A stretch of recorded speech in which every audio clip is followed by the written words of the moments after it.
UJesu Kristu inkosi. UJesu Kristu inkosi. Siyabingelela ubaba umpostoli, bingelela abazalwane bonke egameni likaJesu. Omi ngaphambili Hlongwane, umntwana kaNkulunkulu, sindisiwe, ngihlala eBomvu eduza.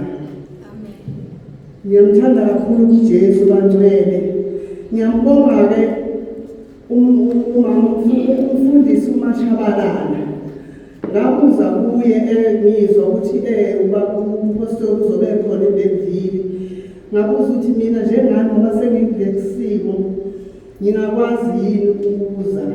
Ngeke bengabaze inabantu ngumama Hlongwane oselinyalele ubaba wakwakhe. Amen.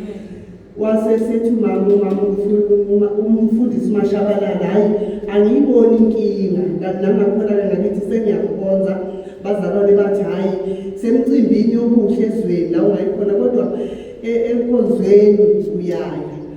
Ngikhona-ke bangcwele ngokusizwa uJesu. Ngiyamthanda kakhulu uNkulunkulu, wangenzela umusa-ke ngasindiswa-ke bangcwele ukuze ngimazi kuba umpostoli ngamazi eredweni yami engilalelayo iPhezi.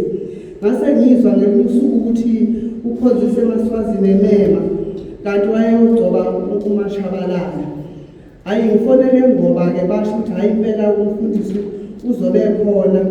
Suka nje kuqala ukudlala ingoba bangcwele le ngoba ngangibakhona njalo uNkulunkulu engiphumelelisa, kodwa kwezinye iy'nkonzo lezi agcina ukuza ngazo ngizange ngiphumelele. Ngangivulelwa kakhulu intombazane yami, ngangaphumelela ukubuza ngoba ngilindele noma yini yagcina ngidlulile emhlabeni. Okusenhlizweni yami-ke ngizobonga uNkulunkulu, ngizobonga futhi undodakazi wami wangifaka ekhaya lezwi.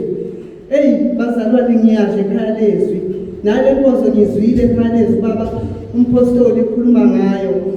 Nje ngiyambonga kakhulu uNkulunkulu ekhaya lezwi ngene emva kwephasika kuwo lo nyaka. Nje ngiyambonga uNkulunkulu, ngithanda nami ukufakaza ekhaya lezwi ngihlushwa indawo-ke engakhe kuyo ukuthi nami ngenza ama-voice note endaweni engakhe kwi-network ayikho. Nami ngizodownload iy'nkonzo kufanele ngiphume ekhaya ngiye ngaphandle bese ngibuya-ke ngizolalela njalo ngenza kanjalo. Anginayo inetwork ekhaya kodwa ngiyamthanda kakhulu uJesu futhi ngisizakele kakhulu ngene ekhaya lezwi. Khona lesisho levesi elithi uJesu Kristu inkosi. Ngangizwa abazalwane ekhaya lezwi besho ukuthi lingenzela u-1 lingenzela u-2 mina ngingakaboni. Ngakuthanga emfakaze ngingakaboni. Kuhambe kwahamba manje zokuthiwa sizongena emkhosini iy'nsuku eziwu-5 ukhulekele inkonzo yabantu besifazane. Ngangena nami emkhosini, ngangade ngiphuma emkhosini wethu wey'ntathu khulekela ubaba wekhaya egula. Ngase ngingena emkhosini iy'nsuku eziwu-5 ezashoba kumpostoli.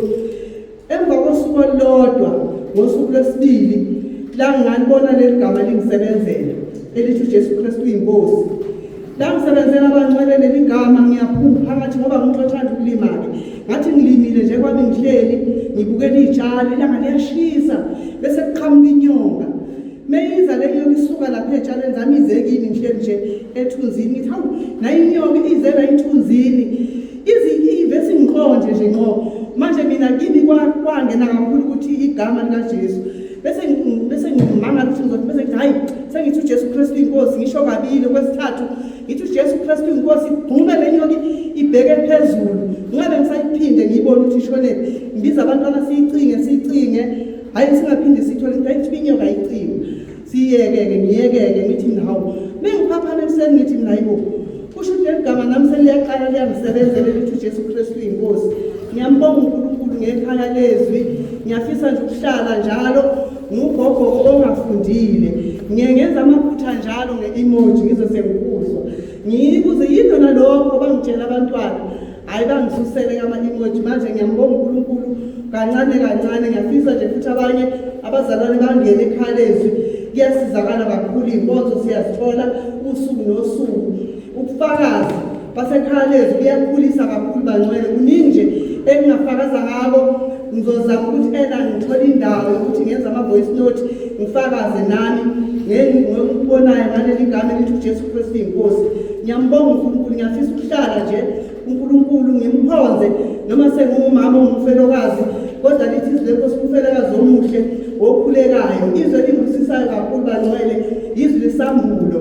Sambulo 2 verse 10 elikhuluma ngendaba yokuthi likhuluma ngendaba yokuthembeka. Ngithanda kakhulu ukuthi sithembeka kuze kwesekufeni ngeyokuthi uphele wokuphila. UJesu Kristu inkosi.